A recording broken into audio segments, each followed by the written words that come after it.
I set out to build the smartest haunted house on the block. Instead, I built a fully automated candy service for the local wildlife and a personal torture device that only works on me.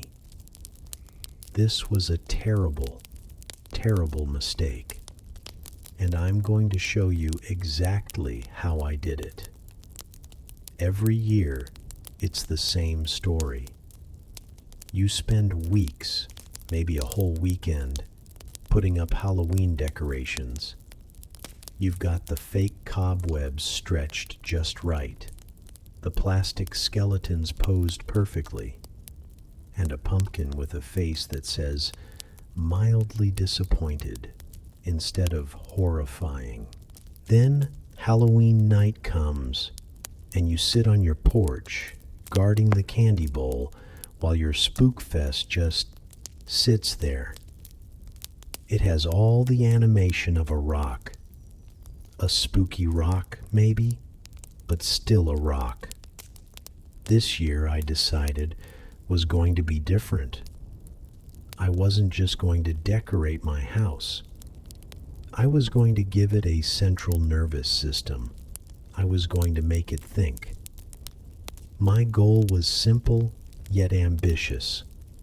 A fully autonomous, interactive Halloween experience. No more jumping out from behind a bush myself. The house itself would become the haunter. The vision was beautiful, a symphony of scares conducted by a network of sensors. Imagine, a trick-or-treater walks up the path. A hidden motion sensor detects them and sends a signal. Instantly, a skull on the porch railing turns its head to follow them, its empty eye sockets tracking their every move. A low, guttural laugh echoes from a hidden speaker. The kids unnerved but intrigued. They keep coming. As they reach the steps, another sensor triggers a high-impact event.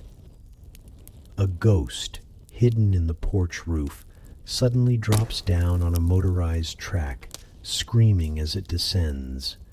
Strobe lights flash erratically, creating a disorienting, terrifying effect.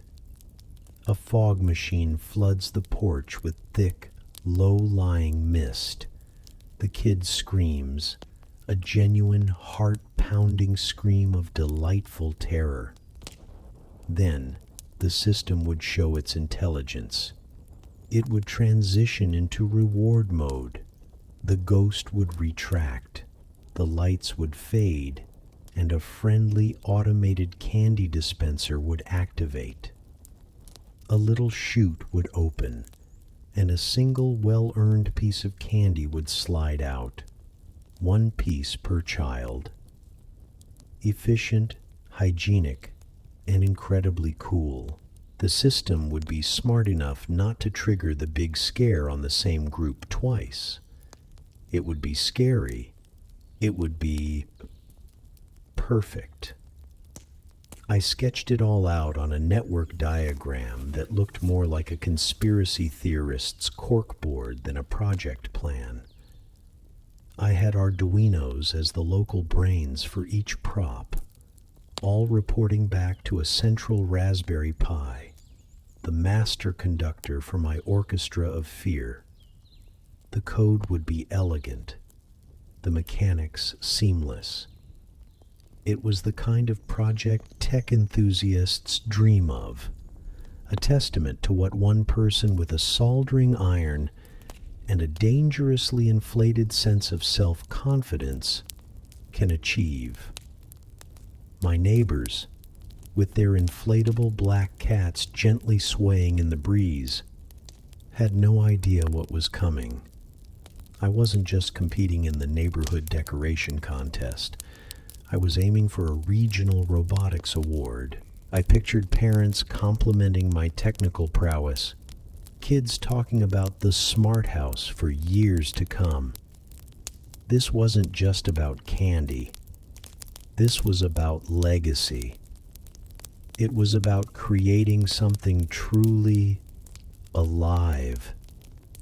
Or, something that seemed alive thanks to a bunch of motors and questionable code. I was ready to build the future of Halloween. What could possibly go wrong? Every grand, ill-advised project begins with a single, seemingly manageable step. For me, that was the candy dispenser. It felt like the most straightforward part of the whole system, the reward at the end of the terrifying automated rainbow. The concept was simple. A child gets scared, a machine gives them a treat. No human interaction required. I decided to build it around an Archimedes screw. You know that ancient invention for moving water?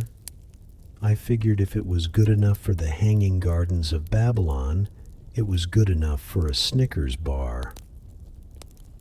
I bought a PVC pipe and, using a heat gun and patience I didn't know I had, twisted a plastic sheet into a perfect spiral inside it. A small servo motor at the bottom would turn the screw one revolution and push a single piece of candy out. My first prototype, the Candy Pult 1.0, was a triumph of hot glue and hope. I loaded it with fun-sized chocolates and wrote a simple test script. Press this button. Turn the servo. I pressed the button. The servo whirred, and nothing happened. The screw turned, but the candy, nestled comfortably inside, refused to budge. The friction was too high. The angle was wrong. The chocolates were staging a silent, sugary protest. Okay, version 2.0. I ripped out the plastic screw and 3D printed a custom auger with a steeper pitch, designed for the average fun-sized candy bar. It was beautiful, sleek, black, and engineered to within an inch of its life. I installed it in a new, wider tube and attached a much more powerful stepper motor for precise control. This was it. I loaded the hopper and ran the script. The motor hummed, the screw turned, and a torrent of about 15 candy bars shot out of the chute like a shotgun blast, clattering across my workshop floor. Turns out, my precise calculations hadn't accounted for the way candies jostle each other. One turn wasn't dispensing one candy, it was dispensing all the candy. My machine was a candy fire hose. Fine. Back to the drawing board. Maybe a screw was too complicated. Simplicity is key.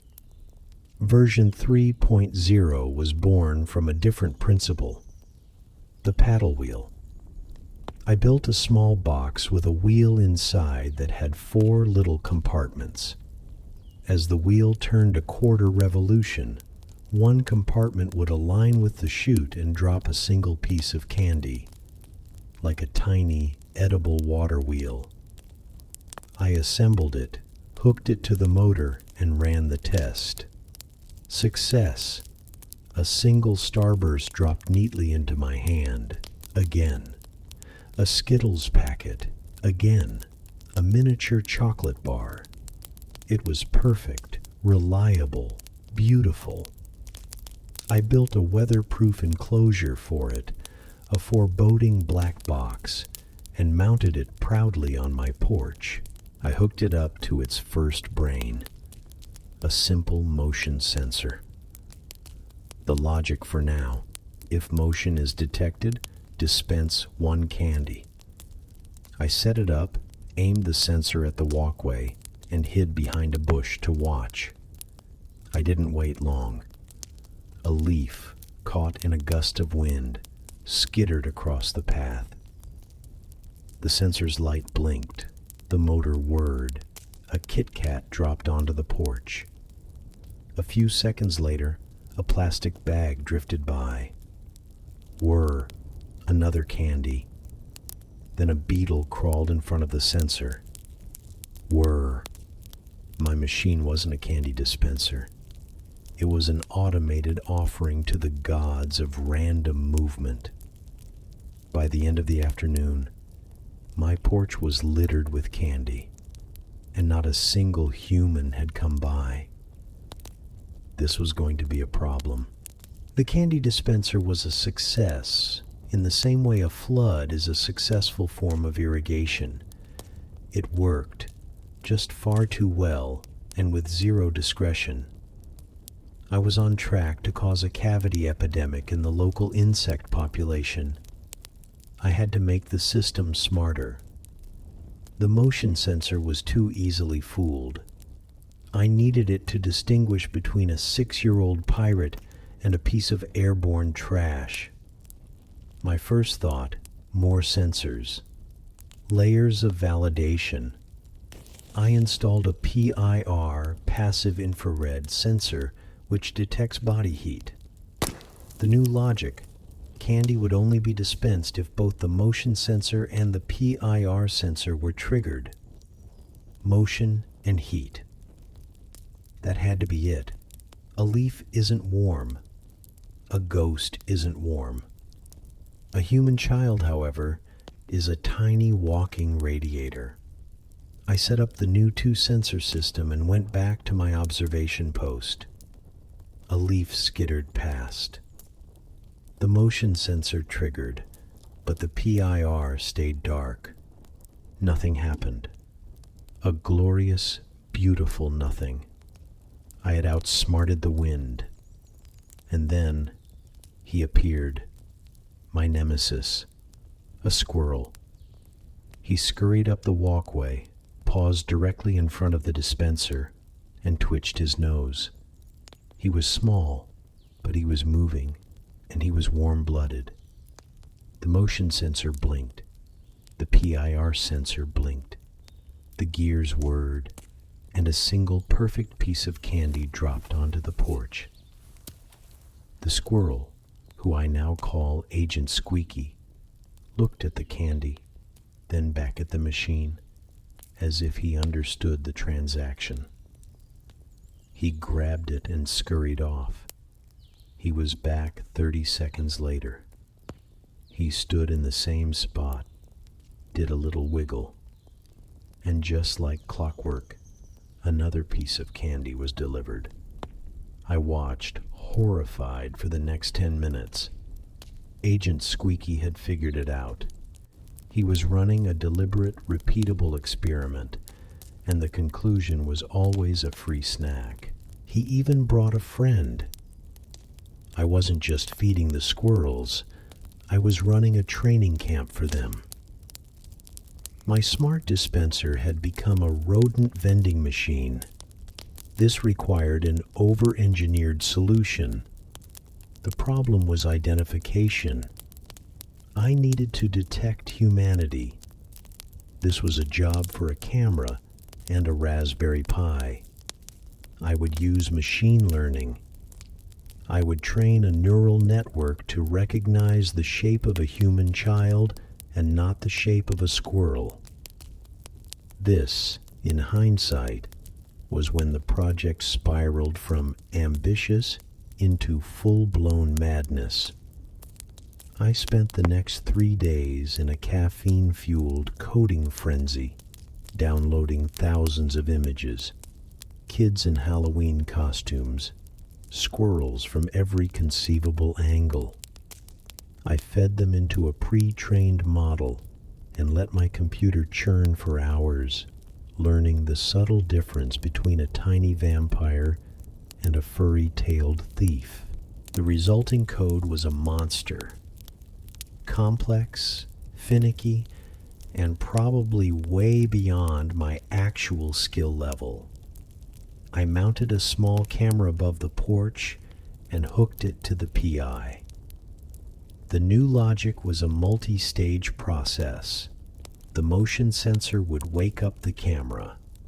The pie would capture an image, run it through my human or not model, and if the confidence score for human was over 90%, it would finally dispense the candy. I deployed the system, now bristling with more tech than some space probes, and watched the live feed on my laptop. Agent Squeaky appeared, right on schedule. He did his little treat dance. The camera activated. I saw the bounding box appear on my screen as the algorithm identified him. For a glorious second, the label read, Squirrel. Confidence, 98%. My heart soared. It was working. And then a delivery driver walked up to drop off a package. A human. He walked right through the detection zone. The camera fired. The algorithm spun. The label appeared. Squirrel. Confidence, 92%. My system, in its infinite wisdom, had decided that a 6-foot-tall man carrying a cardboard box was most likely a rodent. No candy was dispensed. An hour later, my garden gnome, which hadn't moved in 5 years, was identified as a human with 95% confidence, and a candy bar was dutifully dispensed at its little plaster feet. My system wasn't just failing, it was failing with a sense of surrealist humor. While the candy dispenser was having an existential crisis, I turned to the main event, the scares. A smart, haunted house is nothing without the haunt. I started with the centerpiece, the biggest jump scare I could cook up. I called it the Scare-O-Matic 3000. Its purpose, to make people question their life choices, primarily the one that led them to my front door. The plan was to have a massive 7-foot-tall ghost shoot out from behind a tree. Not just drop down, but lunge forward. This needed speed and power. This was a job for pneumatics. I bought a small air compressor, a solenoid valve, and a pneumatic cylinder with an 18-inch stroke. When activated, the cylinder would violently push a lightweight frame forward, and the ghost on top would fly out at an unsuspecting victim. Building the ghost was the easy part.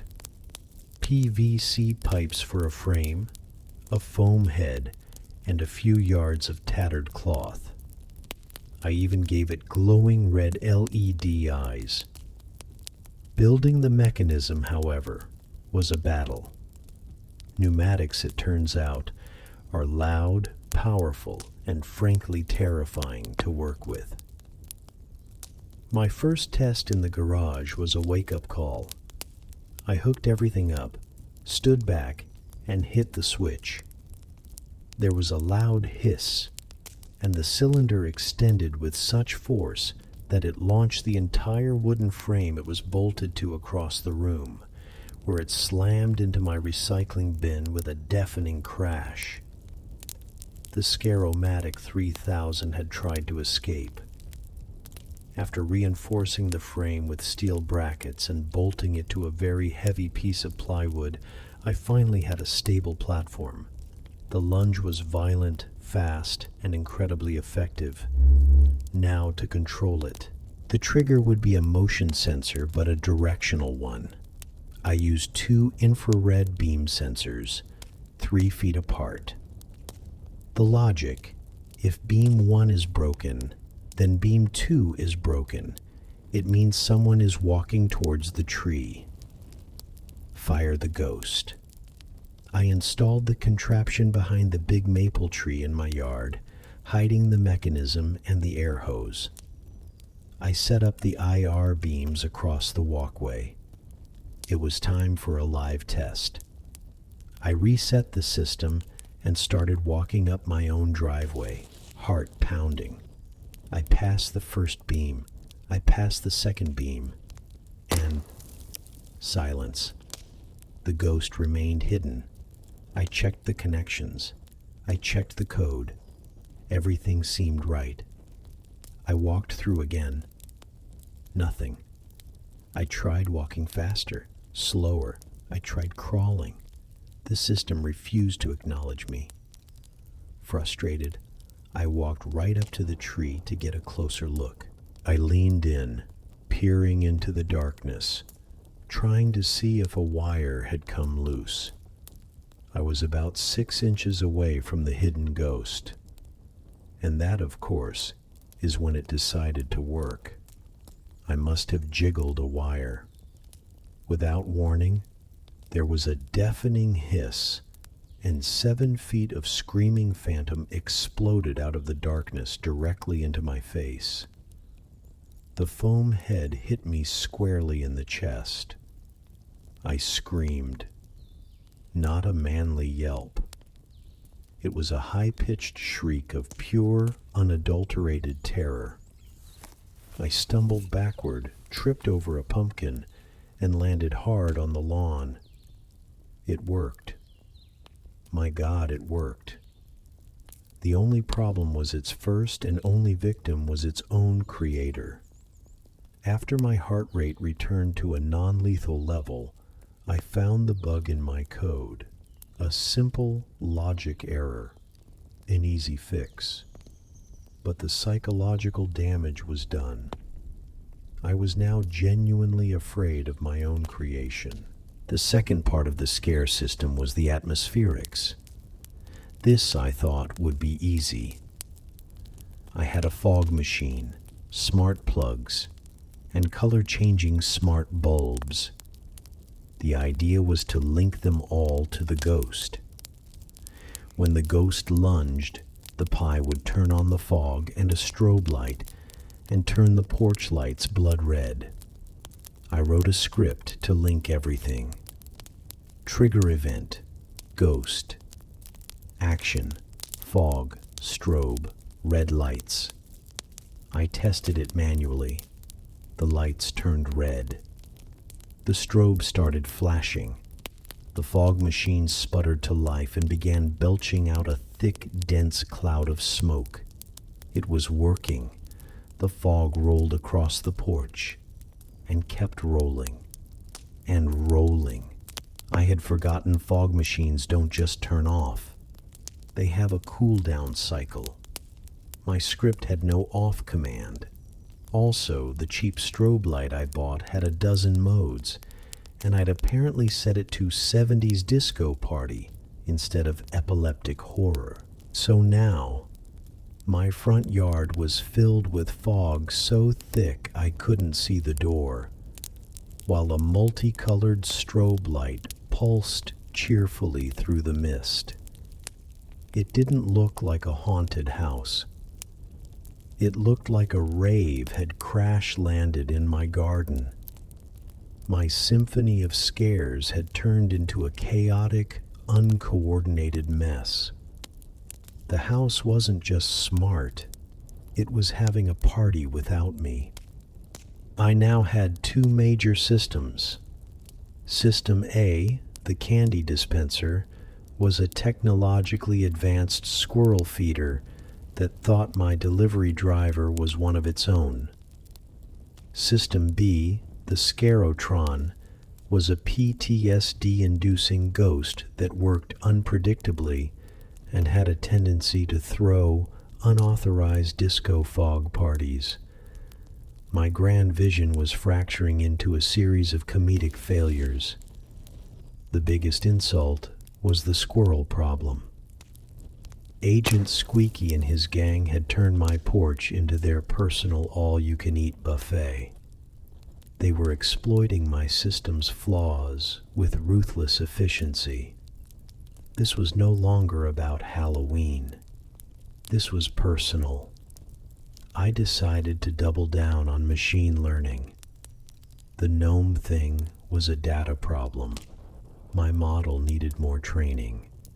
So I spent a Saturday taking hundreds of photos of my garden gnome from different angles and labeling them not a human.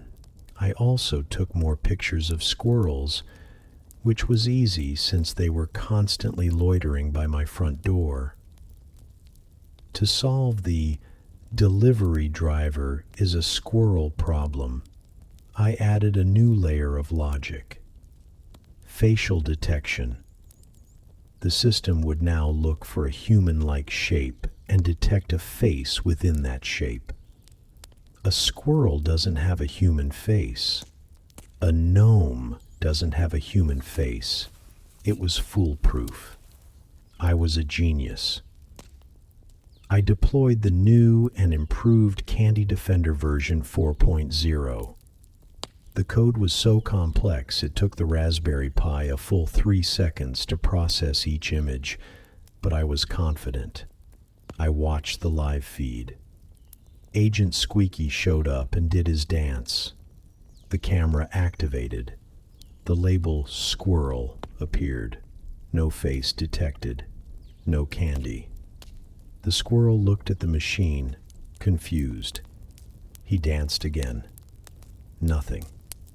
He let out an angry chitter and ran off. I had won. I had defeated a squirrel with code. My victory was short-lived. An hour later, a mother and her young son, who was wearing a werewolf mask, walked by.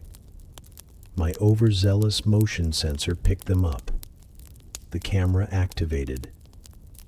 It saw a large human shape and a small human shape. The mother's face was detected perfectly, but the boy was wearing a mask. A big, hairy, plastic werewolf mask. The facial detection algorithm frantically searched for human features and found only molded plastic and fake fur. It failed to find a face. My logic was strict. My system concluded this was some kind of bizarre, bipedal, faceless anomaly. Protocol for unknowns. Do nothing. So it did nothing. Later that afternoon, something even more bizarre happened. A car parked across the street. The sun glinted off its grille. The chrome trim, with its 2 large headlights, vaguely resembled a face. A very wide metallic face. My sensitive motion sensor triggered on the flash of light. The facial detection algorithm, desperately trying to find a pattern, locked onto the car's front. It saw 2 eyes, headlights, and a mouth, the grille. Confidence for face detected shot up to 85%. But wait, my logic was foolproof, right? It needed a human shape and a face. Well, in my haste, I had added a tiny OR clause in the code. A failsafe. If face detection was really high, it should override the body detection. It was a mistake. The system saw the face of the car. It decided this was a legitimate visitor. And so, my Candy Defender V 4.0, the pinnacle of my engineering prowess, dutifully dispensed a miniature chocolate bar onto my porch for a 2018 Toyota Camry. I was no longer building a smart, haunted house. I was building a monument to my own hubris. Halloween was in 2 days, and my entire automated ecosystem was a complete disaster. There was no more time for fixes. It was time to just let it run. It was time to embrace the chaos. You know, at this point, staring at a piece of candy sitting on my porch, destined for the tire of a mid-sized sedan, a thought occurred to me. The process, the failures, the squirrels, the self-inflicted pneumatic trauma, That's the real story. It's way more interesting than if it had all just worked. If you agree and you want to see what other questionable inventions I cook up in this workshop of broken dreams, maybe consider subscribing.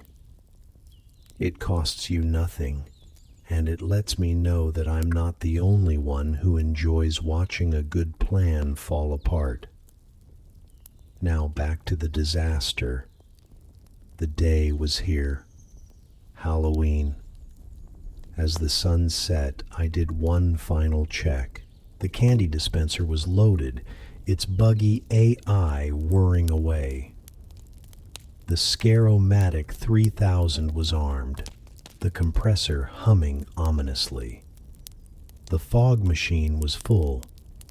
I had no idea what would happen. I sat in my living room watching the camera feed on my laptop like a general in a command bunker, waiting for the first wave. The first group arrived just after dusk, a family with 2 small kids, a fairy, and a dinosaur. They started up the path. My heart pounded. This was it. They walked right into the candy machine's detection zone. The camera activated. The Pi analyzed the image. 4 faces detected. Confidence, 99%. The logic flowed beautifully. The system sent the signal, and then my paddle wheel mechanism, which had worked perfectly in every test, jammed. A single, oddly shaped caramel had wedged itself in the wheel. The motor strained, whirred pathetically, and gave up. The family stood there, looking at the silent black box. The little dinosaur pointed. "Daddy, what's that?" The dad shrugged. "I don't know, honey. Maybe it's broken." They continued to the door, where I had to sheepishly open it and hand them candy from a bowl, like some kind of primitive caveman. Score: technology, 0. Primitive bowl, 1. The second group was a trio of teenagers. They swaggered up the path, the perfect targets for the Scare-O-Matic 3000. They walked past the first IR beam. They walked past the second. The signal was sent. The solenoid clicked. A powerful hiss of air. And the ghost, instead of lunging forward, shot straight up into the air. I must have mounted the cylinder at a slight angle. Instead of a lunge, it was a launch. The 7-foot ghost flew 10 feet into the air, cleared the tree, and flopped gracelessly into the branches, where it got tangled. The teenagers stopped and stared. One pointed. "Whoa, dude. Did you see that?" His ghost just malfunctioned. They weren't scared. They were amused. They started laughing. My jump scare had become slapstick comedy. Meanwhile, the atmospheric support had kicked in. The porch lights turned blood red. The disco strobe, which I'd forgotten to reprogram, began flashing manically. And the fog machine, working perfectly tonight, produced a biblical amount of fog. The tangled ghost was now illuminated by pulsing disco lights and shrouded in a dense, rolling cloud. One of the teens pulled out his phone to record it. My failure was about to go viral, and then Agent Squeaky arrived. He scurried onto the psychedelic, foggy hellscape of my porch. The dispenser was still jammed, but he was persistent. He started climbing the side of the box. His scratching must have dislodged the caramel. The mechanism suddenly unjammed, and because the system was still active from the first family, It immediately tried to play catch-up. The paddle wheel spun not once, but about 8 times in rapid succession, firing a machine gun blast of candy all over the porch. The teenagers, still filming the disco ghost, were suddenly pelted with miniature candy bars. "It's raining candy," one yelled. They scrambled to pick it all up. Agent Squeaky, caught in the sweet crossfire, grabbed a Snickers and made a hasty retreat. The grand finale came an hour later. I had gone outside to untangle the ghost. I was on a stepladder, pulling at the cloth, when I stepped back to admire my handiwork, right through the IR beam path. I had forgotten to disable it. The system fired again, but the ghost was tangled, so the force had to go somewhere. The entire wooden platform ripped free from its moorings with a splintering crack. The whole Scaromatic 3000 assembly crashed to the ground. The air hose ripped out, spraying compressed air wildly, whipping back and forth like an angry snake. I, of course, screamed and fell off the ladder. Again. So there I was, lying on my back in the grass, a disco light flashing on my porch, the air thick with fog and failure, a group of trick-or-treaters across the street pointing and laughing, my ghost defeated in a tree, my candy dispenser empty, and a very happy squirrel on my fence eating a stolen chocolate bar. My automated haunted house was a complete, total, and utter catastrophe. So, did I build the smartest haunted house on the block? Number, not even close. I built the most generous squirrel feeder in the Tri-County area. I built a disco that only I wasn't invited to. I built a series of elaborate machines designed for the sole purpose of making me, and only me, jump out of my own skin. I set out with a grand vision of a perfectly synchronized system of terror. What I created was chaos. A beautiful, glorious, unmitigated disaster. Every component failed, but in the most spectacular and humorous way possible. The candy machine outsmarted me by being too dumb to function, then accidentally created a candy explosion. The ghost, my apex predator of fright, became a piece of physical comedy before committing a dramatic mechanical suicide. My attempt to create artificial intelligence resulted in a system that thought my gnome was a person and a Camry was a face worth feeding. I tried to replace the simple joy of Halloween with the cold logic of code, and the universe responded with a resounding comedic no. The squirrels, operating on the simple logic of see food, get food, were the only ones who truly profited. They beat my neural network. Looking back, lying there with a busted ghost and a hissing air hose, I didn't feel like a failed engineer. I felt like the butt of a very long, complicated joke that I had written myself. And honestly, it was pretty funny. The look on those teenagers' faces as it rained candy was probably better than any scream I could have engineered.